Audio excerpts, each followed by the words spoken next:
We've chosen Another Stranger Me because it's a very unusual song for Blind Guardian. It has a very vivid power, and we feel it might be the most mainstreamish song and has the chance to be played on the TV station, which usually is a problem with our more epic stuff. This one is very straightforward and has a very strong hook line, is very hooky, so it should be enjoyable for a lot of people, and that's basically the reason. And there's another good point, it's going to be the second single of the album, so that fits too. The story behind the video clip is based on the lyrics. This song is about a schizophrenic person who discovers his multiple eyes and tries to find a way out. And on the video we tried to transfer this due to a detective who just figured that he is hunted by several very vigilant persons, and he tries to get out of that desperate situation.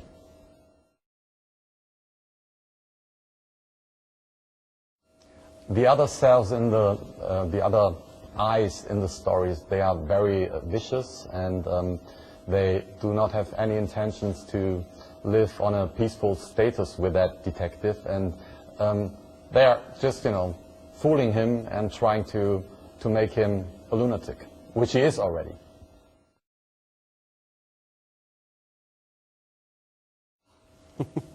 We are very satisfied with the new album because we think that we reached all the goals that we had before we started recording. We tried to keep all the basic elements of Blind Guardian and take them to a new level, incorporating new influences. And, well, I think we accomplished that mission. And it's a very ambitious album, I think. We on one hand followed the traditional route and brought in some elements which are known for Blind Guardian, and they will make it a very enjoyable album for the die-hard traditional metal fans. But we also have some modern stuff in there which might be very attractive to people who have a certain impression of Blind Guardian, which they, call good old-fashioned, but what we are doing is nevertheless very progressive, and this might attract these people.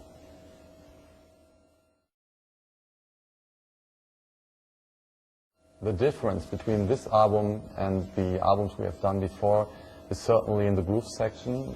We use different drum patterns, and we try to come up with modern soundings which belong to the year 2006. Obviously, every album we have done is related to its age we have performed it in. So this time, of course, has a lot of modern elements. Another big difference is that, especially on the last one, we used lots of layers in the music, vocal layers, guitar layers, and we reduced this more to, we focused more on the basics, and so on this one there's more room in the songs, so they can kind of breathe a bit better.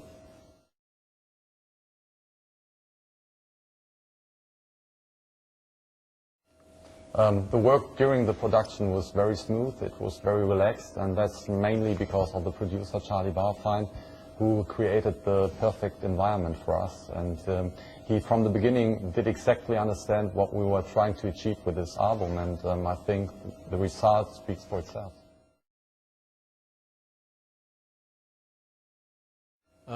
In contrast to the albums before, we have a lot of variations concerning the guitar sound. So it's not that, for example, there's just one rhythm guitar sound used for all the songs, but we adjusted it. So if a song is demanding a different sound, or even just a part of a song is demanding a different sound, we were going for this, and we were experimenting a lot with this, and the result speaks for itself.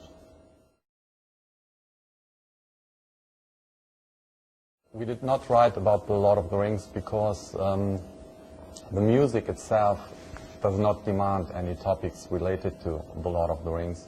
To be honest, when we did A Night at the Opera and Imaginations, there was nothing related to Tolkien as well, but that seems to have the strongest impression on people. Whenever we speak about Tolkien, that fits very well music-wise, but as said, since it does not work with the music we're doing at the moment, we keep that for later activities.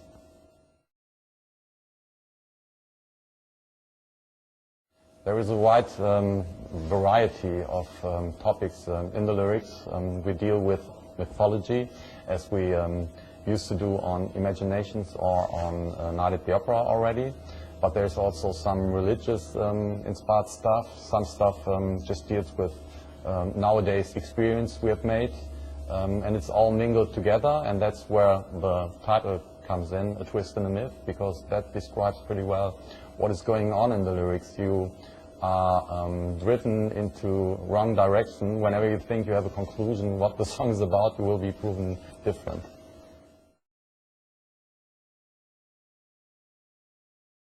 From the upcoming world tour, which will start in September, I mean, the fans can expect, of course, a good bunch of old Blind Guardian classics, which we just have to play. And of course, we will play some new songs. We'll try to put up a very entertaining show, and we hope that all our fans will come to see us and party with us. We have a good amount of things in mind which we would like to do, and I can promise the stage design and everything in terms of environment will be pretty much like Pink Floyd or Queensryche, so we try to find new directions. We are working on the special effects. What we would like to do is working with a lot of projections for the first time, which are related to the songs. And as usual, we have a spectacular lighting system.